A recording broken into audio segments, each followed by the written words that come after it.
we got a good question from The Real Princess Life.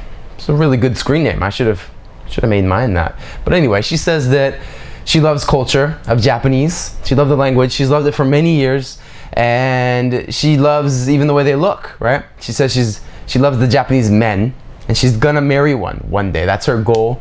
You know, that's a good goal. We all gotta have goals. Everybody has one goal. So she's gonna do that, and but she's using a program called Busuu. It's a software, and she says, you know, it's been working okay, but I'm not sure I'm learning the right words I want to learn with this Busuu software. I'm not really into anime anymore, right? She says I was forced to watch it by my friend when I was younger. I don't know how that worked out. I guess she forced you to watch. You know, she straps you down, and she says, you know, I hate Naruto now because I was forced to watch it. So, you know, I'm not into it. But if you recommend that I should watch anime, should I go ahead and try out some anime anyway? Or should I drop this Busuu? What do you think I should do here? And so, Real Princess Life, I do not recommend you watch anime based on your email. Right? It might sound weird coming from me, the owner of a website called Japanese Through Anime, but you know, that's not, you tell me that's what you don't want to do. The only reason I recommend anime is because it's fun for people. People love it. People like it. That's the thing, and it creates that addiction to learning, right? It pulls you to the language instead of you having to grind out rote memorization. You automatically want to learn. So that's why I rarely promote anime for people, because it's enjoyable. If it's not going to be enjoyable for you, if you were forced to watch Naruto, right, which is really funny, by the way, then you probably don't want to watch it. So what do I recommend for you, right? You're using Busuu. I've never used Busuu. What didn't exist 10 years ago when I learned Japanese. So I can't say it's good or bad, but it's a software, right? It's probably like a regular, it's probably good for a software, right? Here's the problem with softwares and textbooks. I get this all the time from all my students. They're like, you know, we're using softwares and stuff. I'm not sure I'm learning what I want to learn. Right? It's not really teaching me what I want to learn.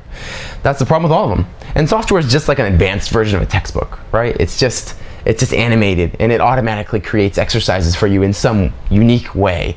It's just an expensive textbook is really all it is. Same thing with textbooks. People are like, I'm not learning what I want to learn, right?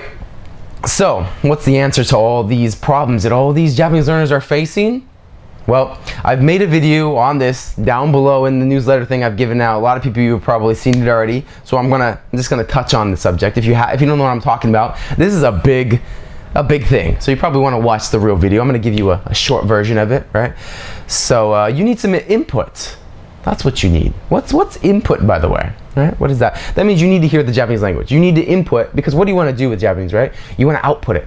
You want to be able to speak it. So you need to have the input in order to have the output to speak it, right? That's just common sense. You need to fill your mind to the brim with input so that you can output now, right? What's your input now?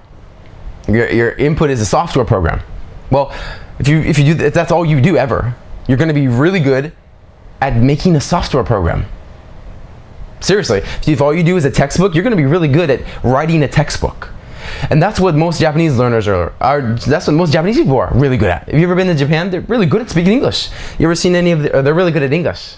See, there's a difference. You see their essays that they write, that's all they do. They write English all day long in school for 12 years. And they come to America, they can't even order a hot dog. They won't even get their point across. They can't think of the words that they need to say. Why is that? Because all their input was written. That's all it was. They never had any input that was spoken. So they can't speak ever, not even a lick of it. It doesn't translate. You cannot do written and then automatically speak Japanese. You'll have some support. So there'll be some residual benefit. But you can't have that your main thing if you really want to speak. If all you want to do is write, well then focus on written Japanese. Oh yeah, you're gonna have some crossover benefit, right? And really, written Japanese is just an expansion. It's not the base of, it's based off spoken. So when you think about it, it's the reversing the pyramid here, right? The first thing you need to do is get spoken language first. And then as humankind developed writing based on their spoken, it automatically came into existence, right? So, you know, without getting into a big long explanation about that, that's what you're gonna have if you're gonna be doing that, right? So you need some input, some kind of spoken input. What do you want? What is the thing you want? You tell me, I'm not sure these are the words I want to learn. Well, what is it you want to learn, right? You say you like food in Japanese. You tell me that. Well, maybe you want to watch a Japanese food program, right? There's a lot of those, a lot of cooking programs in Japan. You might want to watch that in Japanese. Get that input, get that subconscious passive input. You can make it active too.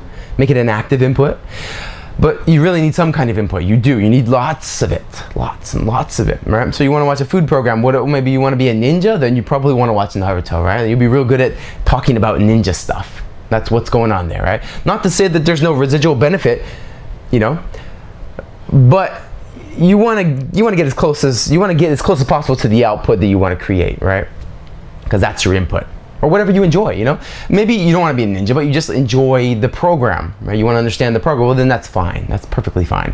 All right, so I'm kind of getting off topic here, but you know what I mean, right? You need to get some kind of passive input in there. Maybe watch some variety programs. You like to talk? You like to talk to people? You want to get with Japanese men? Maybe watch, there's dating programs on Japanese television. Go watch one of those, right? There's lots of sexy, not one to say, Japanese men on those programs. You probably have a good time doing that. So, without making this too long of a video, I think I've probably covered your point here. This is what you need. Japanese is an unconscious process. Speaking a language is unconscious. It is. It's deeply rooted. You don't think about the words as you say them. You don't create when I talk to, I have friends that have only learned from classes and textbooks. Lots of those friends, because that's the majority of the way people learn to speak Japanese. And they sound like robots, and they can't pronounce anything. They take forever to speak. They can't keep up with a conversation that's quick and fast. Watashi wa taberaremasu yo. And what are you saying? And by that time, all the real Japanese people have already moved on to the next conversation by the time they formulated one sentence. Because they're used to seeing the charts in the textbooks, right? They're trying to figure out the conjugation chart. Oh, how do I conjugate this? You can't translate that into live, quick, unconscious language. Are you thinking about English when you speak English? Not me. Right? Did I ever have a chart for English? Maybe after I learned to speak the language, when they forced me to do it in grammar school, but that surely didn't help me speak the language. Right? It probably didn't help much of anything because I forgot it all. But anyway, you know what I mean, right? So this is a big, long topic. I'm not going to go too far into it. If you want more information, go down below. Maybe I'll talk more about it in another video. So I hope that helps you out. I would not drop Busuu though, because it is a great support for you, right? You're probably going to learn some good grammar patterns if it teaches grammar. I don't know, and you get a base of understanding for Japanese. Don't drop it, but you need to add some input. You really do. Okay, I hope that helps you out. Real princess life, and keep doing what you're doing.